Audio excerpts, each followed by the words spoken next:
Hi, my name is Johnny Ross, and I'm the founder and CEO of MedHab. I'd like to welcome you to today's conference call talking about long-term care of your patients and fall prevention.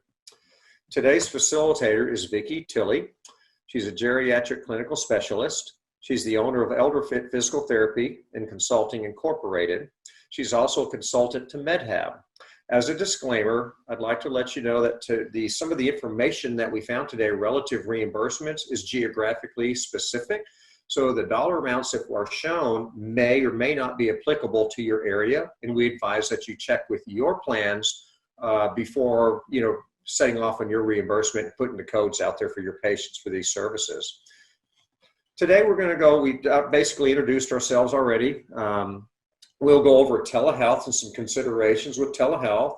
We'll talk about MyNotifi, a product that will help you take care of your patients in the long term. OTAGO, which is an exercise platform that's clinically proven to mitigate falls by as much as 46%. And of course, the thing near and dear to everybody's heart, while you're taking care of your patients, can you get paid for it and how to do so? And then we'll talk about working with and without doctors, because there's options on that, and then a call to action. Without further ado, I'd like to turn it over to today's facilitator, Vicki Tilley. Hi, thank you so much, Johnny, and hello everyone who may be joining us today. Just to give you a little bit more of a background, I am a physical therapist and have had a private practice for close to 18 years working with older adults in their homes. So using and working with people on fall prevention is something that's near and dear to my heart. As a private practitioner, we have all been talking about what we might do with telehealth. And prior to the pandemic, COVID-19, telehealth and telerehab had been developing gradually within the physical therapy profession as a way of delivering care, mostly being approved to start working with people in rural areas where they had difficulty with access to services, and was being reimbursed a lot by private pay, people that were willing to pay privately because insurance would not reimburse for it, and it was not covered by Medicare and the Medicare Advantage plans. So what we have found because of COVID-19 is that we have had a complete shift in what's happening under telehealth and telerehab. We've had medical clinics and rehabilitation clinics either closed or had to reduce who came into the clinics because of shelter-in-place orders to reduce the spread of the virus. And so what's happened is many hospitals and clinics have transitioned to using telehealth and telerehabilitation to keep people in their homes and to try to keep them out of risk. So with this, before the health crisis, reimbursement, as I said, was poor, especially for the older adult population. But because of all of the shift to telerehab, we have seen a lot of change in reimbursement for therapy services. First, there was a gradual transition of the Medicare Advantage plans covering telerehab state by state. And then with the passage of the CARE Act in March and the 1135 waiver, we originally saw expansion to allow us to do e-visits. And then at the beginning of May, there was a full expansion of telerehabilitation coverage under Medicare, which for physical therapy, occupational therapy, and speech. And so now we can provide telerehab services and covered by Medicare. Go ahead and advance, Johnny. Okay. And so what kinds of opportunities is this presenting us with? First of all, we're all trying to figure out the best way to provide telerehab in our clinics and the right patients that this is going to be appropriate for. We're having to figure out the best type of patient-facing technology, considering eventual HIPAA compliance and all the privacy issues and simplicity for our patients to be able to access it. And we're trying to figure out who benefits from telerehab and who won't. especially we're kind of seeing as somebody is working with older adults who has access and can manage the technology, and who may have trouble with that. And we're also using it and trying to figure out how we keep people engaged in therapy services. So how do we continue to help them with exercise programs? How can they access technology that might be able to allow them to see patient exercises? We are understanding that under telerehab, some of the contact doesn't have to be in real time, but can be a review of cases, which then we can do follow-up communication with at your convenience or the patient's convenience. We're also finding that there are probably ways that we can start using telerehab to help people transition into wellness programs with potential monitoring through some remote monitoring ways. So these are all things that are current opportunities and could be potential opportunities for us. Go ahead and advance, Johnny. And so what are some considerations as you're thinking about doing telehealth and telerehab in your practice?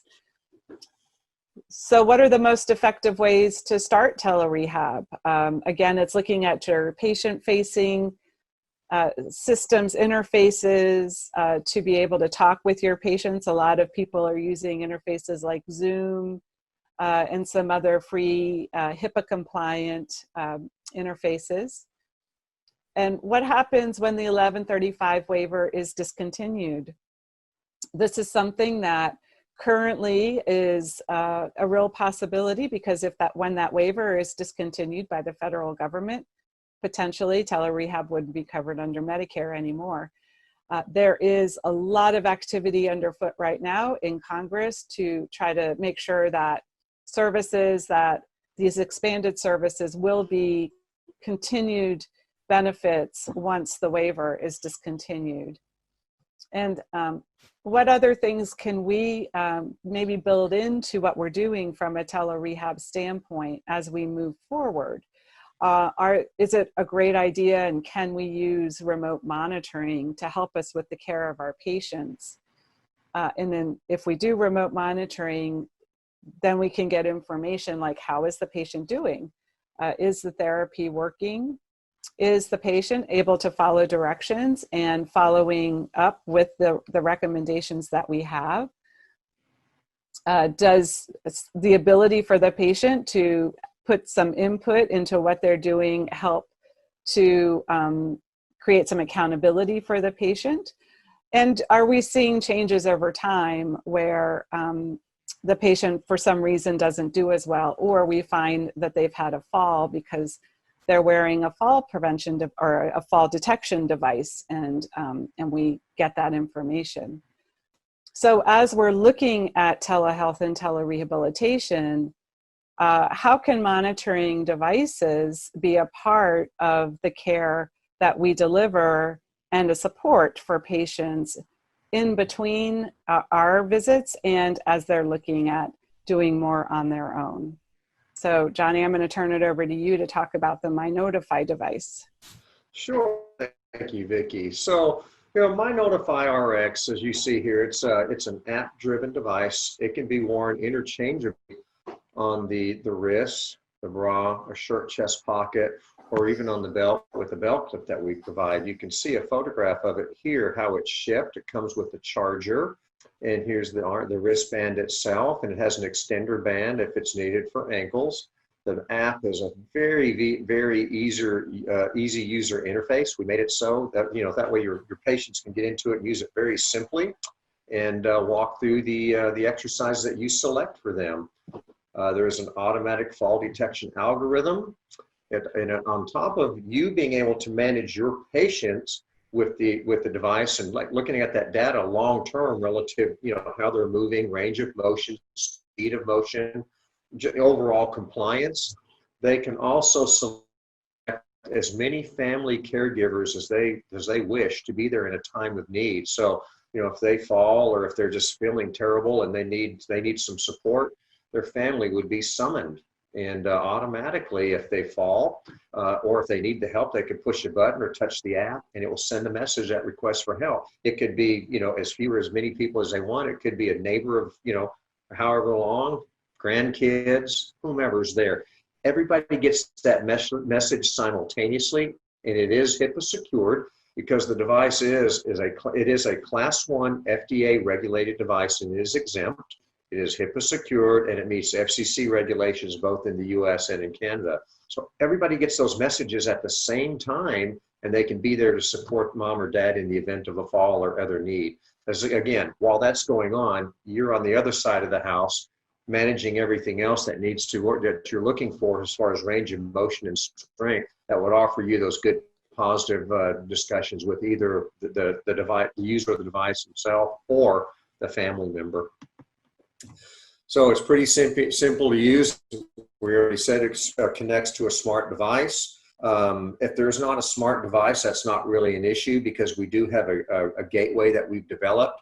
However, if they don't have a smart device, the exercises that they need to do, they cannot do those. However, they will be connected and be protected in the event of a fall.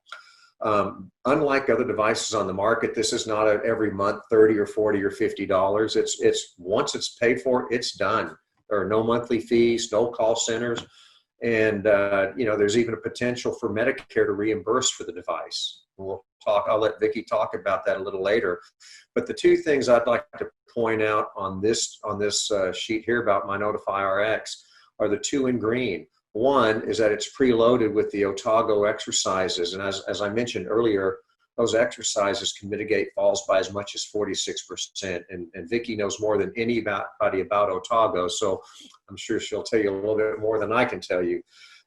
The other thing about the device, it's also preloaded with about 38 mobility exercises. In fact, as we speak right now, we're adding 20 more for the upper extremities. So there's a lot of good exercises that are all American Physical Therapy Association approved, from which you can choose to manage your patients to make sure that they're doing what you want them to do for their strength and balance issues that they might have. So here's how it works. It's pretty simple. First of all, it's waterproof. I already talked about where it can be worn. So in the event of a fall, what would happen is the device would start to pulse vibrate, or the app would tone, and it would actually say, MyNotifi detected a fall. Did you fall? One or the other is going to happen depending on which model that you're using. And to stop that, you would either push the red button or touch the app, and it turns off. And once that turns off, it automatically sends a message to the family of caregivers. And the reason why you're saying, oh, it turned it off, sure. The reason why we do that is because that way the family of caregivers who are responding, they know that the fall occurred. They know mom or dad was awake when that occurred. And it's important to understand that. However, in the event of a fall where it may be more violent in nature, perhaps they're incapacitated or unconscious, that's okay. The device will wait exactly 1 minute, and then at that time it sends an escalated message. If the user is not able to respond, it sends that escalated message to the family, and they know that mom and dad may have fallen, they weren't able to respond, and they could be in dire trouble. As well, because smartphones or smart devices have GPS, if the user of the device is out, maybe at the park or whatever they may be doing, if something were to happen there, you would know exactly where they are if they're not in their home. Last but not least, it's not only about falling. There will be many times when patients may need some support. I mean, who knows what? Well, you would know what comorbidities they have, but maybe they have a heart condition or something, and they can't breathe, or maybe they have they may went to lie down, they can't get back up, and they need help. Touch the app, touch the device, one or the other, and it's going to send that request for help directly to the family. And again, the beauty of it is that everybody in the network sees the support that's needed, and when somebody responds on there about going over to help mom or dad, everybody in the network knows that. So everybody knows help is on the way to make for better coordination of care for mom and dad outside of the clinical office. And again, as I said, you can designate as many people as you wish to be on that network in the event fall occurs or any type of request for support. Vicki, I'll turn it back over to you because I'll let you talk a little bit about OTAGO. Okay, great. So one thing that is really helpful with the MyNotifi application and the wearable device is that the patients can use and input information into the application if they are doing exercises that you're prescribing as part of the OTAGO exercise program. And what is that? The OTAGO exercise program was developed in OTAGO, New Zealand by Dr. John Campbell and Dr. Claire Robertson. And it was implemented and studied in the mid-1990s. And as Johnny said, it was proven to reduce falls and fall-related injuries in a high-risk older adult population by 46%. What was unique about it is that it's an individualized program done by patients in their homes. And it's a group of about 17 different exercises that were put together and with a set progression of the exercises. And it was developed for physical therapists to instruct the patients and then to monitor the patients for, the original study was up to a year as they were doing their exercises. A majority of that time, the patients were supposed to do it independently with periodic check-ins by the physical therapists. It is an appropriate exercise program for people who are more frail and who may not be able to go out and do a community-based group fall prevention program like Tai Chi or Fit and Strong or Matter of Balance or some of the others that are more community-based. It's also something that could be really appropriate right now because of COVID-19 and the fact that we are seeing more people in their homes. Go ahead and move to the next slide. So the OTAGO program was brought over to the United States and an implementation was approved by the Centers for Disease Control because of its effectiveness in the original studies. And so we originally tried to implement the program in the US as it was developed in New Zealand. But because of our healthcare system, which is different than the New Zealand healthcare system, we found that the monitoring of somebody for up to a year was kind of difficult. So we did make some modifications, trying to maintain fidelity. And so the modifications include definitely the evaluation by a physical therapist with a determination of the exercise prescription. And then that person could be followed by a physical therapist assistant, or if this is being done through a cooperation with a granting entity out like the Area Agency on Aging or something like that, it could be another exercise professional who's consulting with the physical therapist.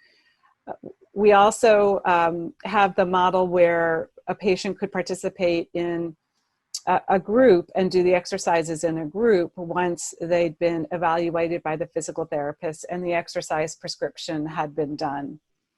Our model in the US is that the PT would see a patient for a period of about 5 visits over 8 weeks, and then would be monitoring the patient for potentially 6 months or even up to a year if you're in a model where you're doing some remote monitoring for wellness and maintenance. So that's the general model for the OTAGO program. There is a certification program that you can do. So you can become OTAGO certified by going to the Carolina Geriatric Education Center, and that's an online web-based program which you can take at your own pace, and it's a really inexpensive program, only about 3 hours long. And on the same website, there are resources, the patient manual, exercise pictures, and exercise videos. So a patient can see the exercises and link to the videos. And these are actually built into the MyNotifi application so that the patient themselves can see these pictures and link to those videos, which is a way to help the patient learn the exercises and have that resource when you're not there. go ahead and advance. So how would we think about we're using MyNotifi to support care of the patients, and with this, how do we think about reimbursement? So there are a couple of different ways that you can bring MyNotifi in to support what you're doing from a patient care standpoint. The first model would be using it as a part of your therapy, of providing your therapy services. So you're just kind of integrating it right into the sessions that you're doing with the patient. You would teach the person how to use MyNotifi, how to get into the application and enter their exercises. You would be registered so that you'd be able to look at a dashboard to monitor what they're doing. And then that way you could pull the exercises up into the application so that they could actually check off that they did them in between the sessions. That way you can monitor compliance between the visits, use it to help you send maybe encouraging messages to the patient, or when you see them for a visit to say, hey, you know, I noticed that you've been doing the exercises. That's great. Let's keep it up. And you as a therapist are being reimbursed for this care as part of your therapy under the traditional treatment codes. So we'll go over what those codes are in a little further, but this is just part of your treatment services with the patient. Potentially, you could also use e-visit codes. Again, we'll go over what those are a little more specifically, but those could be codes that you use for monitoring how someone is doing in between your visits. Johnny, go ahead and progress it. The second model is something that is, which is something we would like to work towards. It's currently not reimbursed if you're a physical therapist in private practice or an outpatient clinic. This may be reimbursed if you are working in a practice which is owned by a physician. So there may be situations where if you're in that kind of practice model, you could start doing this now. But also, this could be something that we're able to do even in outpatient private practices in the future. And this is more of a wellness support type model. And what it allows is that we would be able to use this device to do some monitoring, remote monitoring over an extended period of time. And Medicare has specific codes that are available currently to physicians, which are remote monitoring codes. And there are remote monitoring codes that have been written that non-physician providers can use, but at this point in time, no money is tied to those codes, which is why physical therapists in a private practice or an outpatient setting can't bill Medicare for these codes and get paid for them. You can use them to help you track your time if you are doing remote monitoring or contacting the patient, but we just can't get paid for it. In a physician's office, a physician's practice can get paid for it using remote monitoring codes. And so this is something that if you were partnering with physicians in your community and you wanted to help a patient get a MyNotifi device, this is a way you could talk to a physician practice about a partnership where they used MyNotifi to do remote monitoring from their standpoint. Your patient was able to get the MyNotifi device for fall prevention, and a physical therapist in a private practice could use it to get them doing the exercises at home, and you're tracking the exercises and using it as a part of your therapy practice. In the long run, the American Physical Therapy Association is advocating to get remote monitoring codes covered under Medicare and Medicare Advantage plans, and would be a good resource for you to contact to find out more information about the use of these codes. If you want to go ahead and progress, Johnny.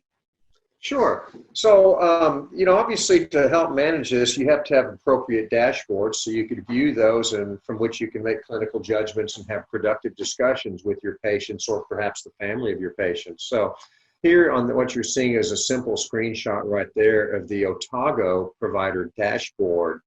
And it says the status, if they've completed it, it's time-stamped as to when, time-stamped for the duration of time that they, on each exercise.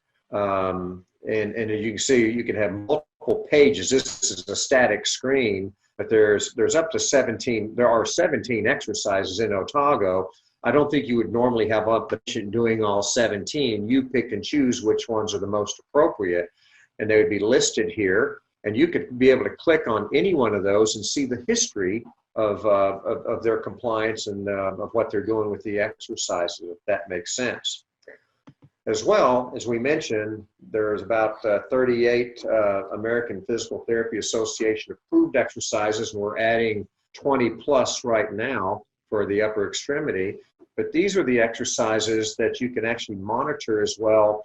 You can select whichever exercises you want, and graphically represents it as well. So in this case here, this caption with external rotation here, you see the amber color is the right arm or the right extremity. In this case, it's the arm.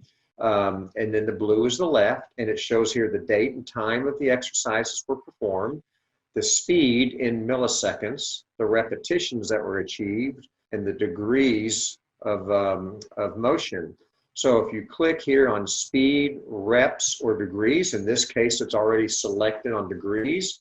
It shows you here that this subject with the left arm had roughly about a 30% better range of motion on the left arm than on the right arm. And, I think those things are going to happen. I'm not a clinician, but, I think if you're looking at a line graph going across like this, that's probably not a bad thing. But if you start to see one or the other decay or degrade, then something's going on that could lead to a productive discussion. Same thing if you're seeing the inability to meet the desired repetitions, or even if the exercises are slowing down drastically. There's something that may be going on with the patient that would be an opportunity for a discussion. Vicki, I'll turn it back over to you. Talk about what's near and dear to everybody, and that's how do we get paid for these services? Yeah, and this is an ever-changing topic right now because of the pandemic and things that are changing under Medicare and the Medicare Advantage and state plans. So at the outset, I would recommend, and on the next slide, there'll be some resource sites for you to go to. But I would recommend that you stay on top of what's happening within your professions. But as we talked about, if you're going to use MyNotifi with your standard treatment as far as teaching people exercises and then using the device to help track how someone is doing and encourage them with exercises in between sessions, then we're going to use our standard 97,000 series code under Medicare in the outpatient realm. So that's 97161 through 97163. Which are the evaluation codes, which are based on time. And then your 97164, which is the reevaluation code. Again, that's based on time. You can bill these for one-to-one face-to-face visits, like in person. You are also able to bill them under telerehabilitation as virtual visits. And then I'm going to say you want to make sure you're using your best clinical judgment if you're going to be doing some virtual assessment and having anybody do something which, because you're checking your balance, which might put them at risk. So these are conversations and things that are being kind of discussed and thought through right now, but I would recommend that you use your best clinical judgment for that. Go ahead and progress the slide. And then for standard treatment, under OTAGO, we generally use the 97530 therapeutic activity codes, 97110 therapeutic exercise, and 97112 neuromuscular reeducation for balance. and use these codes. They're all time-based codes, and so you would be using them to track whether you're helping somebody with a walking program, teaching them the strengthening exercises, or teaching them the balance exercises that are included in the OTAGO program.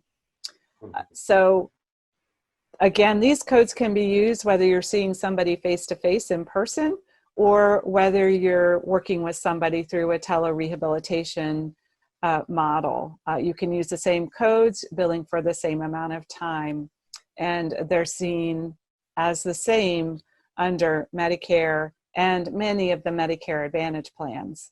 So these codes, again, there are several Medicare Advantage plans, several states that have already said that they're going to continue paying for telerehabilitation even after the COVID pandemic is finished. We're advocating for the similar type of statement under Medicare.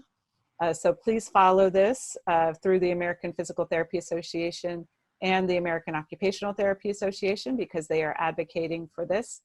And there's a link. There is a lot of information that can be found on the APTA website about how to provide telerehab, the things you need to set up, all the legal things you need to consider, malpractice insurance information, and how reimbursement works. So that's a great place to go to find out, as a start, to find out a lot of information you need for providing telerehab. Go ahead and progress one more. So something that was new at the beginning of COVID-19 was the ability for physical therapists and occupational therapists to do e-visits. And e-visits is a way to communicate and stay in touch with a patient in between visits, which are remote contact. So Medicare approved these visits initially to help us keep in touch with our patients as they were beginning to want to stay home more and not come into a clinic. So this was the first way that we were able to provide some telerehab services. And the ability to do an e-visit is still available. The way that an e-visit works is that it's a digital communication. So right now that can be by phone. It can be by like a phone-based application, FaceTime, but the recommendation is that you want to develop some sort of HIPAA-compliant interface, and the patient has to request this visit. So the patient needs to send a voicemail, an email, a text message, or something that lets you know that they want to have an e-visit. And the therapist is able to let the patient know that this type of visit is available to them, but then the patient needs to initiate the visit. Once you set up and have that first visit over the phone, and these are meant to be quick consultations, like not a full treatment session, but just a consultation to answer questions, to maybe help with the progression of an exercise, to just check to see if the patient is doing something correctly, something that needs your skill but is not like a full treatment visit. And so these codes are based on time, and it looks at a cumulative time over 7 days. So the 7 days starts when you set up the first e-visit with the patient, and you could have several in a 7-day period if that's what the patient needs. And you would track the total time. So the first code, G2061, is going to be for a shorter amount of time, 5 to 10 minutes cumulative over that 7 days. G2062 is for 11 to 20 minutes. And then G2063 is for a cumulative time of over 20 minutes. So if you end up being on the phone with somebody 20 minutes or more in a 7-day period, then you're going to bill that last code. And again, the money amounts may change based on your location, but you can see it's not a whole lot of money. But it is something to help you account for that time, answering questions for the patient and keeping in touch with them. So that's something that you could be using with the MyNotifi device as you're helping to monitor somebody at home.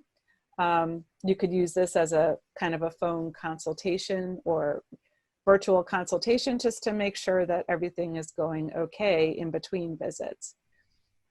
Medicare has also said that we can do e-visits over consecutive day periods. So you could have one 7-day period, and then you could end up doing it again over another consecutive 7-day period. So that is okay right now under Medicare. Again, information about e-visits is on that telerehab page on the APTA website and also on AOTA website. So those are two really good resources. Go ahead and progress, Johnny.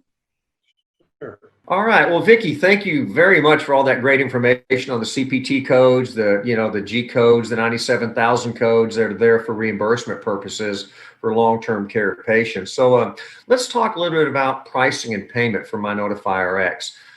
As we know, Vicki, I know you're doing a lot of work, regarding with the APTA about trying to get physical therapists to be able to bill the RPM codes, and hopefully there'll be success through a lot of advocacy over the next 6 months or so. But until that time, there are 3 different options for you as a physical therapist. So as you can see here on bullet number 1, the price point for MyNotifi RX is actually $349, meaning that's what Medicare will pay for the device over time through the RPM program. So since that's not available to you directly right now, there's 2 other options. That first option would be that we offer MyNotifi RX on a contracted price to all physical therapists for just $219. And in such, you're able to put that device on your company credit card or your practice credit card, pay for the device, and then you can mark up the device, for the patient.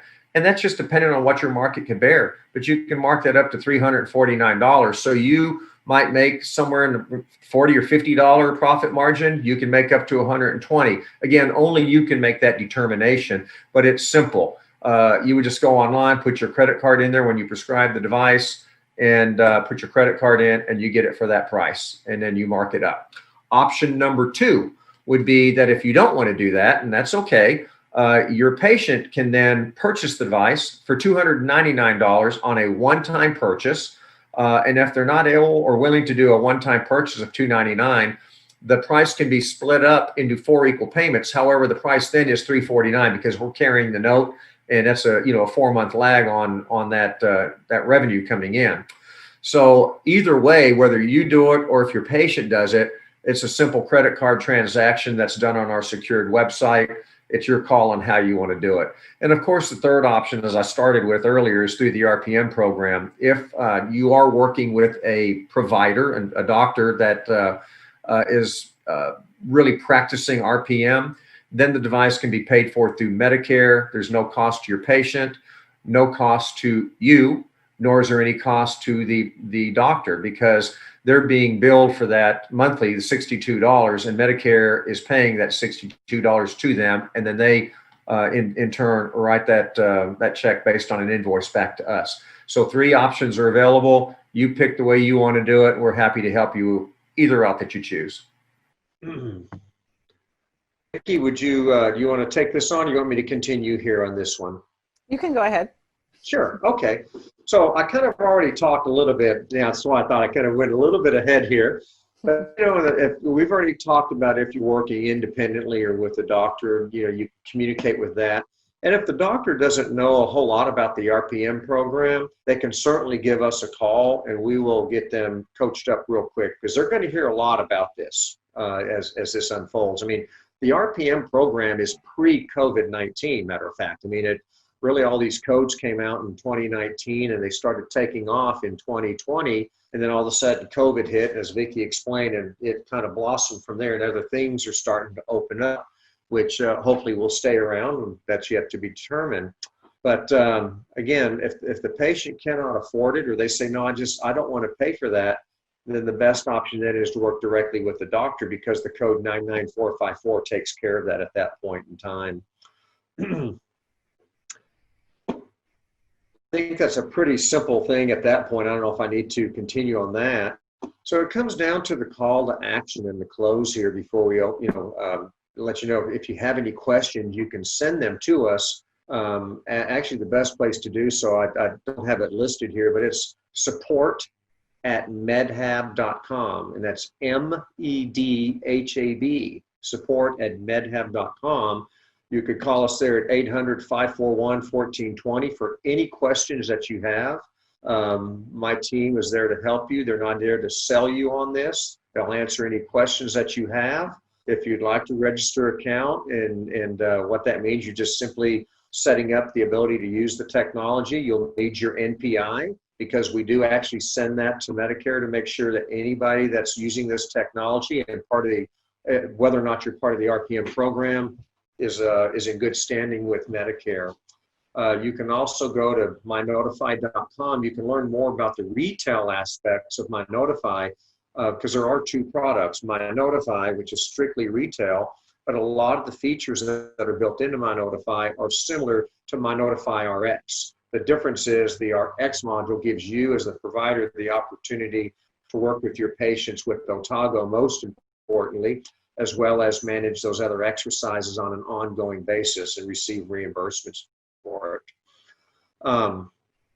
The patient too would, once they get the device, they would register, and that's how everything is made so it's HIPAA secure. Matter of fact, even when they reach out to their family and friends to be caregivers to them, their family and friends would download the app for free, and that connection is how it's made securely. So everything is sent as, you don't have to worry about this going into cyberspace and everybody hearing it, or seeing it, I should say. And again, when using the app, I mean, it's easy for you as a provider. Once you go through our trainings, it's so easy to help the patient, pair and register, pair and connect to the device. But we do that as well. Once they get the device, if they can't do it on their own and they need your help, great. Otherwise, they can call us at the 800 number. We will help them. Our commitment to you and to the patients, by the way, is that there's no cost. Some organizations, after a while, they'll start charging you for service calls. We're not going to do that. If you or your staff that's implementing this program needs our support, call that number and we will take care of you. Same thing, if a patient calls you and there's something that you may not be acutely aware of with the device or what have you, that's okay. Have them call us, we'll take care of them. Okay? With that said, I'll turn it back over to Vicki for any closing comments you might have. Thanks, Johnny. And I think I just want to close to, first of all, say that from a fall detection device, I think this MyNotifi is a great option for a lot of patients because of the flexibility of where they can wear the fall detection monitor, and the fact that it's a one-time payment. They don't have to pay a monthly subscription fee for it. And it's something that they can communicate directly with their family or whoever the best person to contact would be. Then you've got the added option and benefit of being able to use it as part of your therapy practice to help encourage them to do exercises in between, to track it, and then potentially to do ongoing monitoring, which I do believe is where we're going to be heading in the future as far as continuing to be able to track how people we're working with are doing to help them stay well, healthy, and prevent falls in the community. So I'm happy, again, to if you want to contact me, you can just get in touch through Johnny. He can send you questions that you may have for me, and I'm happy to answer them. Yeah, so look, that email again, I mean, you'll find it if you go to mynotifi.com or medhab.com, but it's support@medhab.com. Any questions you have, we'll make it our way and we'll get it to you. But before we close, just one last thing that I do want to draw your attention to. If you take a look at the bottom of the page, And it talks about the RPM program and not just code 99454 for the device, but there are a different codes that the providers can use as well. So in the event, if you are not, if you're going to be working with a doctor and they're doing RPM and you're taking care of the patient in your office, if that's the model to help the patient, the benefit to the doctors as well, due to all the different 99,000 codes and PCM codes that they have available to them, they can actually generate, somewhere close to $200 per month on their end to help and, take care of this. So there's an incentive for them to want to do this, to support you to take care of these patients in the long term. Again, if there's not reimbursements for both parties, it's not going to work. And that's why RPM was put together by Medicare in the first place. It's to help our patients, our seniors from falls and other problems that they may have associated with mobility. And we're now in a situation to do that. So with that, I want to thank you for your time and hope to support you in all of your needs with your patients in the future. Thank you very much.